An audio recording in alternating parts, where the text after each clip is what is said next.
dengan saya Safitri Maharani. Di sini saya akan mempresentasikan tentang wawancara dan juga interogasi. Ini untuk memenuhi tugas mata kuliah audit investigatif. Jangan lupa untuk menonton. Assalamualaikum warahmatullahi wabarakatuh. Halo teman-teman, bertemu dengan saya lagi, yaitu Safitri Maharani dari Universitas Tekubang Unisbank Semarang, Fakultas Ekonomika dan Bisnis, Program Studi S1 Akuntansi. Di sini saya akan memaparkan dan menampilkan presentasi tentang wawancara dan interogasi. Presentasi ini dibuat untuk memenuhi tugas audit investigatif dengan dosen Arif Himawan Dwi Nugroho SE AKMMCA CPA. Dalam pembahasan kali ini ada dua materi yang saya bahas, yaitu yang pertama wawancara, yang kedua interogasi. Dalam wawancara saya akan membahas apa itu wawancara, mengapa wawancara dilakukan, bagaimana teknik wawancara itu, dan juga bagaimana cara melakukan wawancara tersebut. Dalam materi interogasi, saya akan membahas apa itu interogasi, mengapa interogasi dilakukan, dan bagaimanakah teknik dasar interogasi. Yang terakhir yaitu saya akan membahas tentang perbedaan wawancara dan juga interogasi. Dalam dua materi tersebut ada dua perbedaan yang nanti saya akan jelaskan pada slide selanjutnya. Selanjutnya, saya akan membahas materi yang pertama. Materi yang pertama yaitu wawancara. Apa itu wawancara? Wawancara adalah atau merupakan suatu yang sering dilakukan oleh auditor dalam menjalankan tugas audit dan juga merupakan salah satu teknik dalam pengumpulan keterangan, memahami objek penelitian, menguji keterangan yang telah didapatkan sebelumnya, melengkapi keterangan, dan tujuan-tujuan lain dari wawancara. Secara umum, auditor harus melakukan wawancara dan juga harus mengetahui dan juga menguasai teknik wawancara tersebut. Namun, masing-masing orang mempunyai sifat dan gaya tersendiri. Hal ini dipengaruhi oleh teknik dan metode wawancara tersebut. Dalam hal waktu melakukan wawancara, dapat dilakukan di awal atau pada saat auditor berlangsung atau pada akhir audit. Jadi wawancara itu dapat dilakukan pada 3 tahap, yaitu pada awal audit, pada saat audit, atau pada akhir audit. Dan juga tempat pelaksanaan wawancara tersebut. Auditor akan menentukan tempat di mana dilakukannya wawancara tersebut dengan mempertimbangkan beberapa hal, yaitu yang berkaitan dengan wawancara, materi wawancara, dan juga kondisi lapangan. Jadi tempat pelaksanaan dilakukan atau tempat pelaksanaan wawancara itu dilakukan di mana ditentukan oleh sang auditor dengan cara yang tempat itu harus berkaitan dengan materi yang akan diwawancara dan juga kondisi lapangan. Seperti itu. Teknik, waktu, dan tempat pelaksanaan wawancara maupun hal-hal lain yang berkaitan dengan wawancara tidak menjadi masalah dan dapat berbeda satu dengan auditor yang lainnya.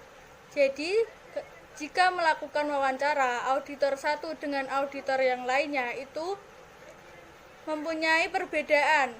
Jadi terserah auditornya mau melakukan wawancara di mana, tempatnya di mana, kapan pelaksanaannya, dan juga tekniknya seperti apa. Itu terserah oleh auditor.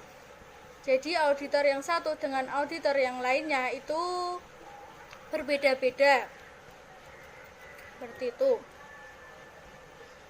Hal lainnya yang tidak kalah penting dalam pelaksanaan wawancara sehubungan dengan audit yang dilakukan adalah bagaimana pendokumentasian hasilnya. Jadi pendokumentasian hasil, bukti, inti, maksud dan wawancara ini harus didokumentasikan. Jadi hasilnya, buktinya, dan juga inti maksud dari wawancara ini harus didokumentasikan di dalam kertas kerja. Dokumentasi wawancara dapat berupa tulisan, media elektronik, atau media lain yang digunakan dalam kaitan dengan pembuktian bahwa wawancara benar-benar dilakukan untuk memperoleh informasi yang diinginkan dan tanpa adanya kesan yang mengada-ngada atau melakukan penekanan yang mengakibatkan informasi tidak sesuai dengan adanya wawancara tersebut. Jadi dokumentasi itu menjadi hasil bahwa wawancara tersebut itu memang ada. Wawancara tersebut memang dilakukan dengan cara sebenar-benarnya dan secara sebaik-baiknya. Sebagai bukti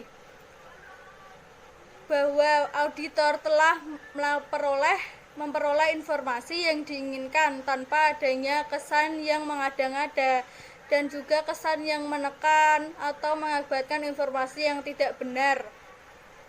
Seperti itu. Yang kedua yaitu saya akan menjelaskan tentang mengapa wawancara itu dilakukan. Menurut saudara, mengapa auditor melakukan wawancara? Nah, di sini saya akan membahasnya. Mengapa wawancara itu dilakukan dan mengapa auditor itu melakukan wawancara? Yang pertama yaitu karena untuk mengumpulkan informasi yang penting bagi investigasinya atau investigative information. Contoh dari investigative information yaitu misalnya apa hubungan antara orang yang diwawancarai dengan orang tertentu yang dicurigai merupakan otak dari perbuatan tindak pidana yang diperiksa. Misal saya mewawancarai satu orang itu akan saya wawancarai apa hubungan orang itu dengan orang lain yang melakukan tindak pidana atau otak tindak pidana tersebut. Jadi saya akan mewawancarai orang itu dan juga akan mengorek informasi dari orang itu apa hubungan mereka dalam melakukan tindak pidana tersebut. Yang kedua yaitu wawancara dilakukan untuk mengumpulkan informasi mengenai perilaku yang dari orang yang diwawancarainya atau behavioral information. Contoh dari behavioral information yaitu keterangan mengenai perilaku orang yang diwawancarai. Jadi saya mewawancarai orang, saya akan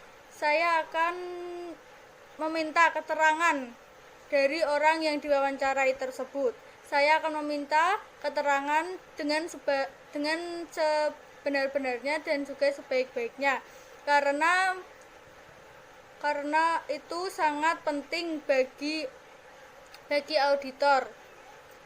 Jadi auditor itu harus memiliki keterangan yang sebenar-benarnya dan juga sebaik-baiknya atas wawancara tersebut. Jadi wawancara itu mengapa dilakukan oleh auditor, yaitu karena auditor ingin mengorek informasi dari tindak pidana tersebut.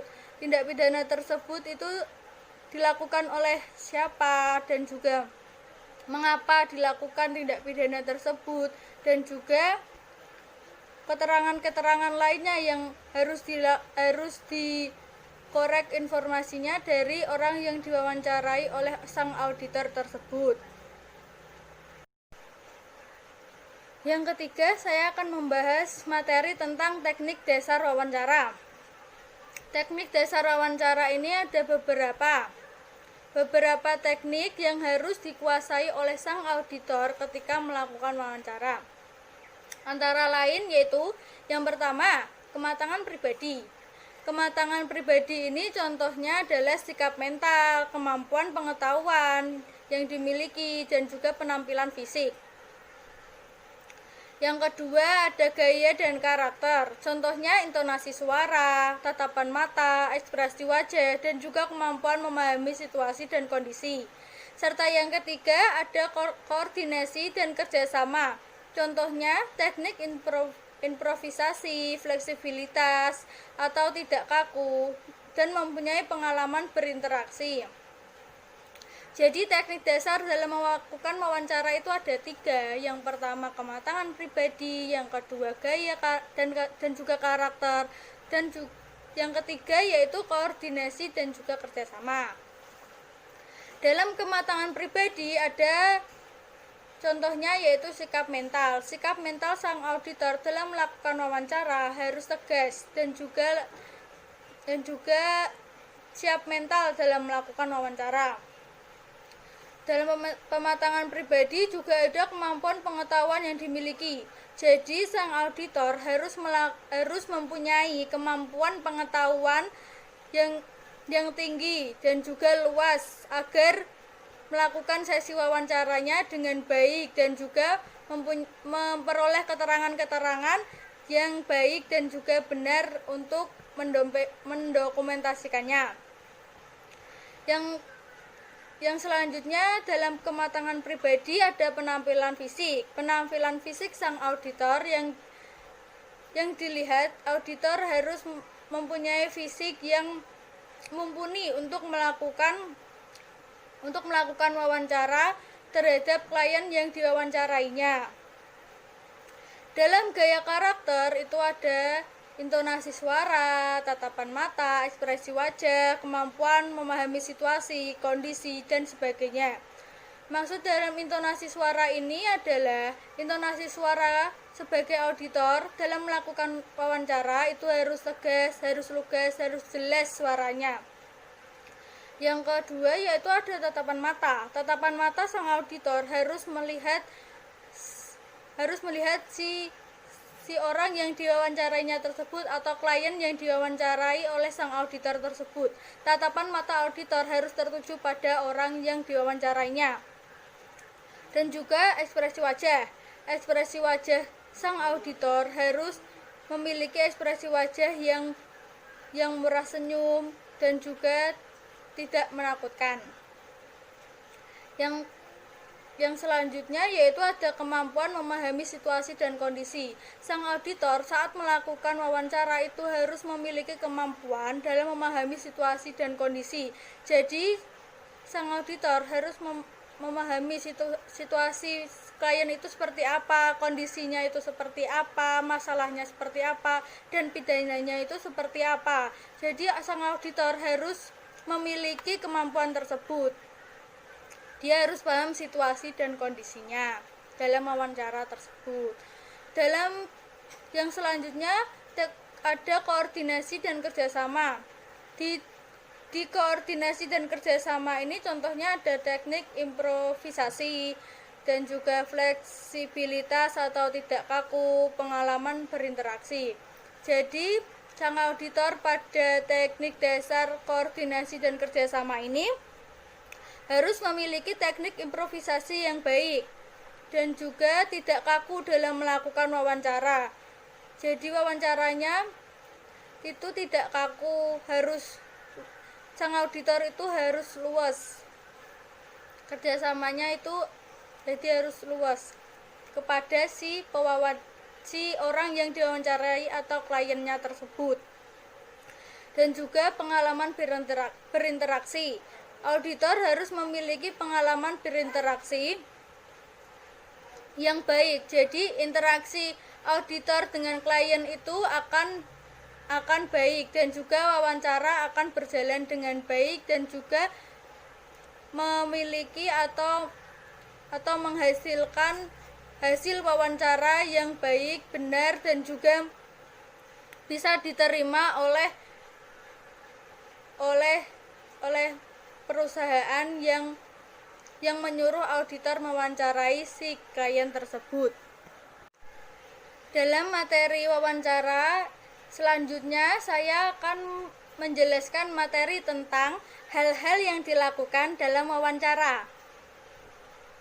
Hal-hal yang dilakukan dalam wawancara ini dikelompokkan menjadi 4 bagian, yaitu persiapan, pelaksanaan, dokumentasi, dan juga analisis kesimpulan, serta interpretasi hasil wawancara. Yang pertama yaitu ada persiapan. Persiapan ini dilakukan sebelum wawancara tersebut dilakukan. Jadi persiapan ini dilakukannya itu apakah akan dilakukan di awal penugasan atau pada saat sedang berlangsungnya audit ataupun pada akhir audit. Itu harus ditentukan. Jadi auditor harus menentukan kapan wawancara itu dilakukan. Dia bisa memilih antara 3 waktu tersebut, yaitu pada awal audit, pada saat berlangsungnya audit, atau pada akhir audit. Hendaknya dilakukannya persiapan-persiapan ini baik dilakukan secara matang. Jadi persiapan itu harus dilakukan secara matang. Kita harus memikirkan persiapan itu dengan baik. Dan juga secara insidensial. Beberapa persiapan yang dilakukan itu biasanya pemahaman akan tujuan dilakukan wawancara. Yang kedua, penguasaan terhadap materi yang akan ditanyakan, dan yang ketiga yaitu alat dan juga bahan penunjang pelaksanaan wawancara. Dalam persiapan ini ada beberapa hal, yaitu 3 hal tadi: pemahaman, penguasaan materi, dan juga alat bahan penunjang pelaksanaan wawancara. Pemahaman ini dilakukan agar auditor itu paham tujuannya dilakukan wawancara ini untuk apa, dan juga auditor itu harus paham wawancara ini dilakukan untuk apa, dan juga tindak pidana apa dan juga mengapa wawancara ini dilakukan. Itu auditor itu harus paham benar tujuan apa yang akan dilakukan, mengapa dilakukannya wawancara itu. Dan yang kedua, auditor harus menguasai materi yang akan ditanyakan. Misal materi-materi yang akan ditanyakan yaitu mengapa melakukan tindak pidana tersebut, apa yang membuat si klien melakukan tindak pidana tersebut, dan juga motivasinya itu apa. Dan itu materi-materi tersebut harus dikuasai oleh sang auditor pada saat persiapan tersebut. Materi itu harus dikuasai oleh sang auditor. Jadi pada saat wawancara nanti auditor harus menguasai materi dan tidak bingung akan menanyakan apa, selanjutnya itu apa, selanjutnya apa. Dan itu auditor harus menguasai materi tersebut supaya tidak bingung pada saat melakukan wawancara. Yang ketiga yaitu alat dan juga bahan penunjang pelaksanaan wawancara. Alat bahan pada saat penunjang wawancara itu harus dipersiapkan dengan baik. Karena pada saat persiapan itu alat dan bahannya tidak ada, maka wawancara akan selesai, akan bubar, dan juga wawancara tidak dilakukan dengan baik dan tidak mendapatkan hasil yang baik juga. Yang kedua, hal yang dilakukan dalam wawancara yaitu pelaksanaan. Dalam melakukan pelaksanaan wawancara itu harus menguasai teknik, prosedur, dan juga situasi dan kondisi. Tidak menutup kemungkinan bahwa wawancara dilakukan tanpa prosedur yang baku ataupun hal-hal yang tidak diperkirakan sebelumnya. Beberapa hal yang harus diperhatikan dalam melakukan wawancara adalah: yang pertama, fokus pada materi wawancara. Meskipun sesekali mengalihkan ataupun menyegarkan materi, harus kembali sehingga pihak yang diwawancarai tidak merasa tertekan atau terpaksa untuk memberi informasi atau keterangan yang benar. Jadi auditor itu waktu menanyakan pada pihak yang diwawancarai itu harus fokus kepada materi wawancara. Harus fokus pada apa yang ditanyakan. Boleh auditor sesekali mengalihkan pada pengalihan materi agar si pihak yang diwawancarai tidak merasa tertekan dalam memberikan keterangan dan pihak yang diwawancarai bisa memberikan keterangan yang baik. Kesiapan yang kedua yaitu kesiapan untuk membuat pertanyaan yang runtut dan tetap berkaitan dengan materi atau respon terhadap jawaban pihak yang diwawancarai. Jadi auditor harus memiliki kesiapan pertanyaan. Pertanyaan itu harus urut. Pertanyaan A disambung oleh pertanyaan B dan juga pertanyaan B disambung oleh pertanyaan C dan juga berikutnya seperti itu. Pertanyaan itu harus runtut dan juga berkaitan dengan materi-materi yang sudah direspon oleh pihak pewawancara yang jawaban oleh pewawancara yang sebelumnya. Di sini pentingnya improvisasi dan kemampuan mendengarkan yang baik dibutuhkan. Meskipun kendali wawancara tetap berada pada auditor.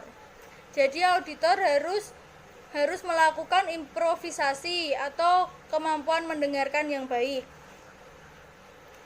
Yang ketiga yaitu ada bersikap tidak emosional dan tetap tenang terhadap apapun jawaban yang didapatkan dan senantiasa menunjukkan sikap yang sangat memahami apa yang dimaksudkan oleh pihak yang diwawancarai tanpa dimaksud membenarkan atau menyalahkan.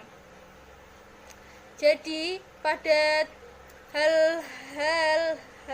hal yang harus diperhatikan ini yaitu auditor itu tidak boleh emosi saat dia menanyakan A dan juga jawabannya B ataupun C. Auditor tidak boleh emosi. Auditor harus tetap tenang. Auditor tidak boleh membenarkan ataupun menyalahkan jawaban tersebut. Seperti itu. Jadi auditor tidak boleh bersikap emosional. Apapun jawaban yang diberikan oleh pihak yang diwawancara, auditor harus menerima. Yang terpenting adalah yang terpenting auditor itu dapat mendapatkan informasi atau jawaban yang sesungguhnya tanpa dibuat-buat. Seharusnya seperti itu. Auditor memang pinginnya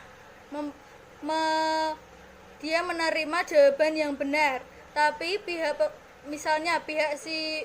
yang diwawancarai itu tidak menjawab pertanyaan dengan benar, maka itu kita tidak boleh emosi dan juga tetap menerimanya. Yang keempat yaitu harus mampu memahami psikologi pihak yang diwawancarai secara sekilas dan juga cepat untuk menentukan teknik yang dipakai atau pertanyaan-pertanyaan yang akan diajukan. Jadi sebagai auditor kita harus mampu memahami psikologi yang diwawancarai. Apakah pihak yang diwawancarai itu sehat ataupun tidak, seperti itu. Di samping itu senantiasa mengantisipasi kejadian ataupun sikap dan perilaku yang tidak diduga sebelumnya dan mampu mengambil keputusan yang cepat terkait dengan kelanjutan wawancara itu. Yang ketiga yaitu ada dokumentasi. Pendokumentasian hasil wawancara merupakan kunci utama yang merupakan sesuatu yang sangat berharga untuk pengungkapan informasi yang didapatkan. Demikian halnya analisis terhadap kemungkinan digunakannya dokumen atau bukti wawancara tersebut sebagai bahan pembuktian atau permasalahan yang diungkapkan. Jadi dokumentasi ini penting dan merupakan kunci utama dalam melakukan wawancara tersebut. Beberapa hal yang senantiasa diperhatikan dalam pendokumentasian yaitu yang pertama, bukti wawancara harus asli dan tidak direkayasa atau dimanipulasi. Bila perlu, pencantuman tanda tangan pemberi informasi harus diverifikasi sesuai dengan identitasnya. Jadi bukti wawancara itu yang dari auditor harus asli. Tidak boleh ada yang dimanipulasi, tidak boleh ada yang direkayasa, semuanya itu buktinya harus asli dan juga tanda tangan pemberi informasi harus diverifikasi dengan kartu identitas. Misal tanda tangan dan juga kartu identitas seperti KTP atau apa itu disertakan dalam bukti wawancara tersebut.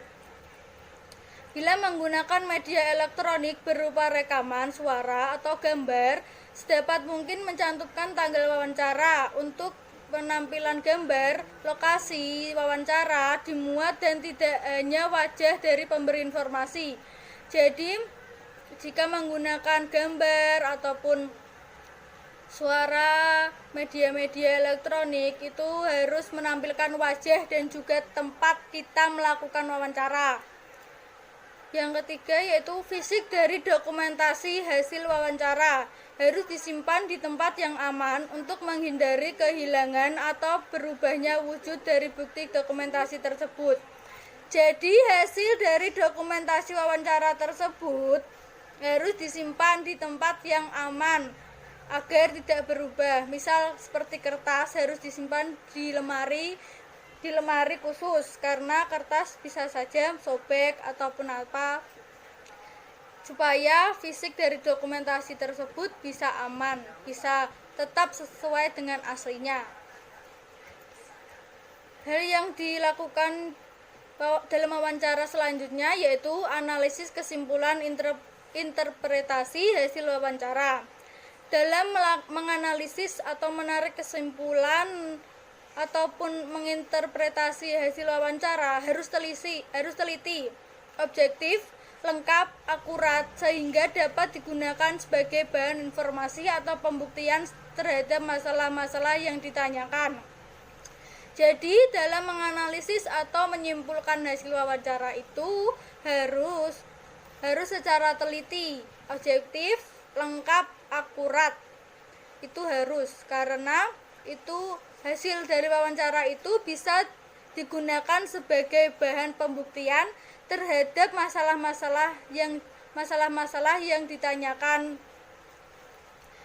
Seperti itu hal-hal yang dilakukan pada wawancara. Yang selanjutnya yaitu pembahasan tentang interogasi. Apa itu interogasi? Interogasi adalah cara memperoleh bahan atau keterangan yang dilakukan melalui dengan cara meminta keterangan atau tanya jawab secara langsung dengan jalannya pembicaraan dikontrol oleh penanya.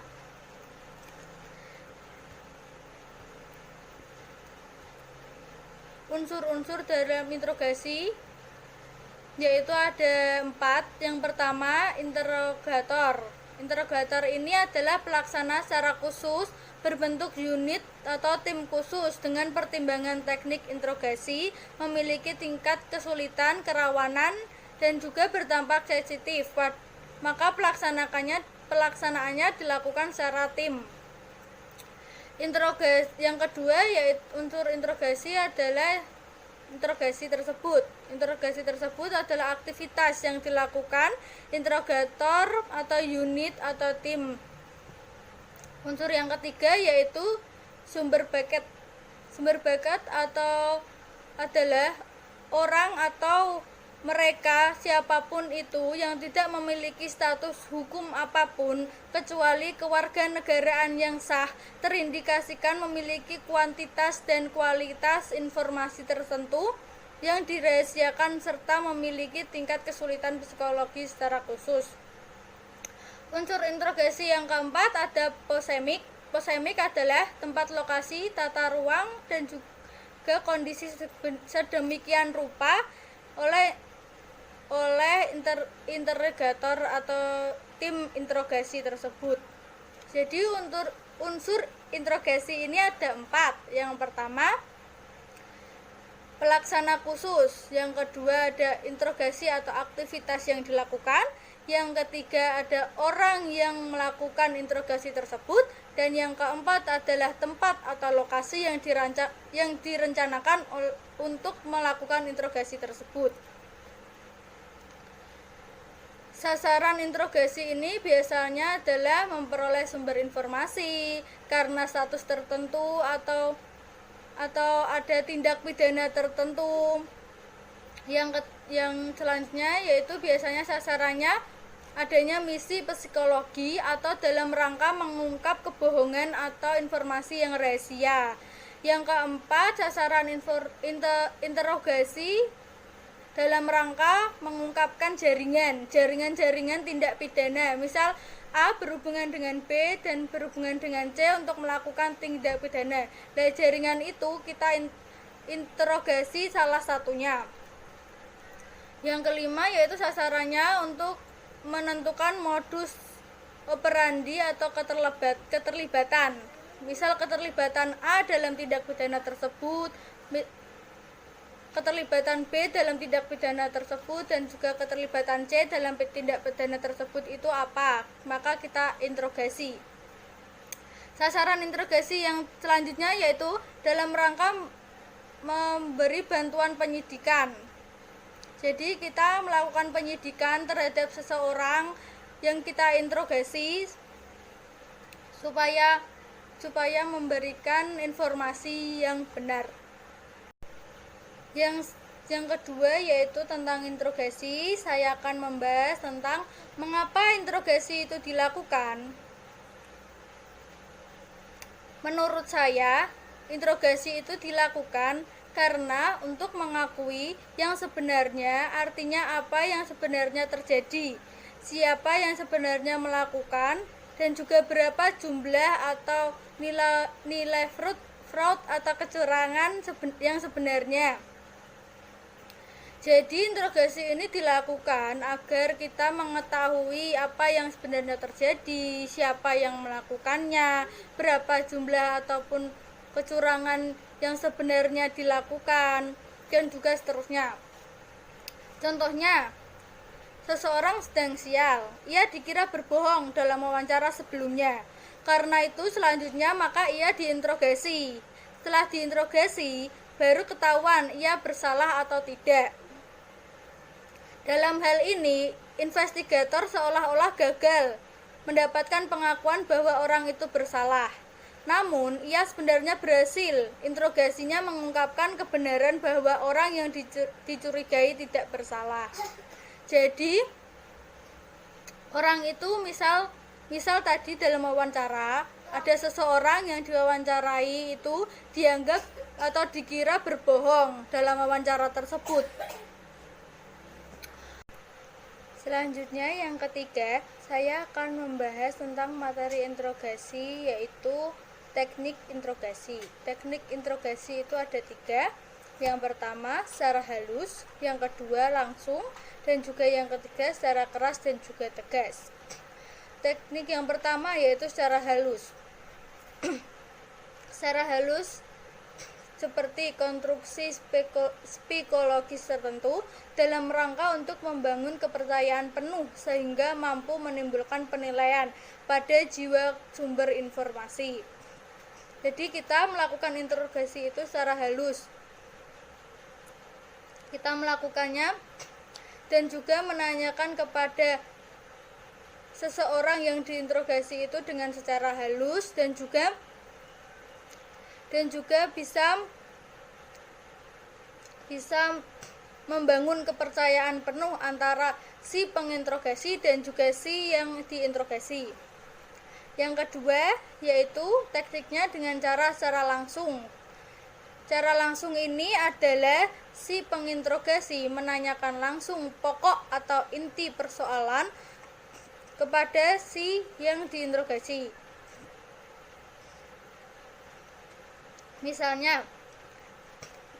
Misalnya saya menanyakan langsung pokok pada intinya, yaitu kamu melakukan ini atau tidak. saya langsung kepada intinya. Itu adalah teknik interogasi yang kedua, yaitu secara langsung. Jadi si penanya atau si penginterogasi menanyakan langsung pokok atau inti persoalan yang terjadi kepada seseorang yang diinterogasinya. Yang ketiga yaitu cara keras, tegas, namun tanpa sentuhan fisik. Misal dengan teknik secara halus, si orang yang diinterogasi ini tidak memberikan jawaban ataupun ungkapan ataupun keterangan dengan benar, maka cara yang kedua yaitu atau cara yang kedua selain dengan cara halus, maka dengan cara yang kasar ataupun tegas. Jadi kasar ataupun tegas ini bukan harus dengan cara main fisik ataupun gimana. Secara keras dan tegas ini misalnya si orang yang diinterogasi tidak mau memberikan keterangan dengan baik ataupun dengan benar untuk keperluan interogasi tersebut, maka boleh saja kita secara dengan keras dan juga tegas. Pertanyaan kita itu harus tegas, suara kita tegas supaya si orang yang diinterogasi itu mau memberikan keterangan ataupun jawaban dengan cara sebenar-benarnya dan juga keterangan yang baik untuk hasil interogasi tersebut. Tambahan pada materi interogasi ini, taktik dalam interogasi yaitu ada 4. Yang pertama, merangkul. Yang kedua, menjebak. Yang ketiga, memaksa. Dan yang keempat yaitu meneror. Merangkul. Taktik interogasi ini merangkul. Seseorang yang menginterogasi merangkul orang yang diinterogasi. Kita rangkul orang itu supaya mau memberikan keterangan dengan baik. Yang kedua yaitu dengan cara menjebak, dengan pertanyaan-pertanyaan jebakan agar si orang yang diinterogasi ini mau memberikan keterangan dengan baik. Yang ketiga adalah dengan cara memaksa. Si orang yang menginterogasi boleh saja memaksa dengan cara taktik memaksa orang yang diinterogasi tersebut supaya mau untuk memberikan keterangan yang benar. Yang keempat yaitu dengan cara meneror. Meneror orang yang akan diinterogasi ini supaya dia mau memberikan keterangan yang benar. Supaya orang yang diinterogasi ini misal ketakutan. Jika dia tidak memberikan keterangan yang benar, maka dia akan dipenjara. Dengan cara teror seperti itu, maka dia akan memberikan keterangan dengan benar, dengan baik. Dalam interogasi ini ada 2 jenis, yaitu interogasi terbuka dan juga interogasi clandestine. Interogasi terbuka ini merupakan interogasi dengan cara pengumpulan bucket informasi yang dilakukan dengan penempatan norma hukum dan juga hak asasi yang melekat pada objek atau sumber informasi. Dengan cara ini, interogasi itu secara terbuka. Saya menanyakan informasi kepada orang yang saya interogasi dan saya juga mengumpulkan informasi dari keterangan tersebut. Interogasi yang kedua yaitu clandestine. Interogasi clandestine ini merupakan cara penyelidikan intelijen sesuai dengan porsi sifat kegiatannya, yang sebagian besar yaitu tertutup. Jadi interogasi tertutup ini tertutupnya identitas penyelidikan termasuk misi informasi yang sedang dicari. Namun jawaban yang dituntut dengan cara ini menempatkan sumber informasi dalam kondisi psikologis yang tertekan atau ada nilai terpaksa. Jadi interogasi ada dua. Yang pertama, kita baik-baik menanyakan informasi dan si orang yang diinterogasi memberikan informasi dengan baik, dengan cara halus. Namun dan juga identitas si penyidik dan identitas si orang yang diinterogasi itu terbuka. Namun jika interogasi clandestine itu merupakan interogasi yang tertutup. Interogasi yang tertutup ini misi informasi yang sedang dicari dan itu tertutupi. Dan juga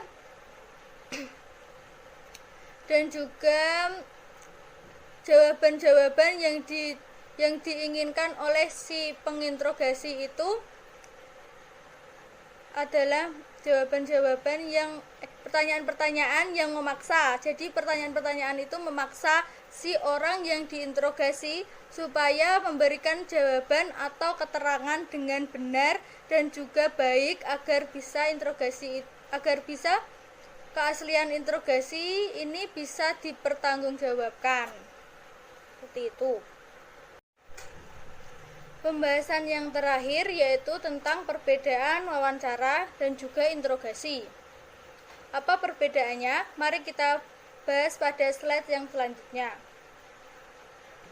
Wawancara ini bersifat netral dan juga tidak menuduh. Jadi pertanyaan-pertanyaan yang diajukan oleh auditor tidak menuduh si orang yang diwawancarainya. Jadi auditor tidak membenarkan orang yang diwawancarai dan juga tidak menyalahkan orang yang diwawancarai. Tidak langsung menuduh. Yang kedua yaitu tujuan wawancara adalah mengumpulkan informasi. Auditor sebagai orang yang mewawancarai itu mengumpulkan informasi sebanyak-banyaknya dari klien yang diwawancarainya. Yang ketiga yaitu wawancara biasanya dilakukan pada awal investigasi. Walaupun ada tiga cara yang bisa dilakukan oleh auditor untuk mewawancarai, yaitu pada saat awal audit, saat audit berlangsung ataupun akhir audit. Tapi biasanya wawancara dilakukan pada awal investigasi. Yang selanjutnya yaitu yang keempat, wawancara bisa dilakukan dalam berbagai lingkungan atau suasana. Misal suasana yang damai, yang tenang ataupun ramai pun bisa melakukan wawancara di suasana yang ramai dan juga lingkungan yang biasanya bisa dilakukan oleh wawancara. Jadi tidak di tempat tertutup saja melakukan wawancara, tapi di tempat terbuka pun bisa melakukan wawancara. Yang kelima yaitu bersifat cair dan tidak terstruktur. Jadi pertanyaan-pertanyaan yang diajukan itu bersifat cair, suasananya itu cair, tidak menekan ataupun tertekan. Sang auditor juga tidak menekan dan yang diwawancarai juga tidak merasa tertekan. Yang terakhir yaitu wawancara itu dicatat dan juga dicatat hasilnya dari awal sampai akhir untuk mendokumentasikannya. Seperti yang sudah dibahas pada pembahasan yang sebelumnya, jadi wawancara itu harus dicatat dan didokumentasi dengan cara yang asli, tidak boleh direkayasa. Dicatat, hasil pencatatan wawancara ini harus dicatat dari awal sampai dengan akhir. Tidak boleh ada rekayasa, tidak boleh ada kekurangan ataupun apa, dan juga harus bersifat asli. Kalau perbedaannya dengan interogasi yaitu, kalau interogasi pertama bersifat menuduh. Kita menuduh seseorang, kamu melakukan ini. Misal kita langsung bilang seperti itu. Itu namanya interogasi. Kamu melakukan ini di mana, kapan? Itu pertanyaan-pertanyaan yang diutarakan pada saat interogasi. Yang kedua, biasanya taktik itu dibuat bukan pertanyaan tapi pernyataan. Kamu salah, kamu benar. Maka itu adalah taktik dari interogasi. Tujuan dari interogasi yaitu mengetahui yang sebenarnya, apa sebenarnya yang terjadi, siapa yang melakukan, dan juga berapa jumlah nilai dari kecurangan tersebut. Berbeda dengan wawancara tadi. Kalau wawancara mengumpulkan informasi, tapi kalau interogasi langsung untuk mengetahui apa yang sebenarnya terjadi, dilakukan oleh siapa, mengapa, dan juga berapa jumlah kecurangan yang dilakukan oleh sang tindak pidana. Dan juga yang keempat yaitu interogasi dilakukan pada lingkungan yang terkontrol, bukan di sembarang tempat. Berbeda dengan wawancara tadi, bisa dilakukan di tempat tertutup maupun tempat terbuka, tapi kalau interogasi ini tidak boleh di sembarang tempat. Tempatnya harus terkontrol, tempat yang tertutup, supaya bisa untuk melakukan interogasi dengan baik. Yang kelima yaitu interogasi hanya dilakukan pada saat investigator ini mempunyai keyakinan yang memadai atau mengenai kesalahan. Jadi interogasi ini dilakukan jika ada kesalahan ataupun keyakinan yang tidak memadai, maka dilakukan interogasi. Tapi jika tidak ada, itu auditor tidak akan melakukan interogasi kepada klien.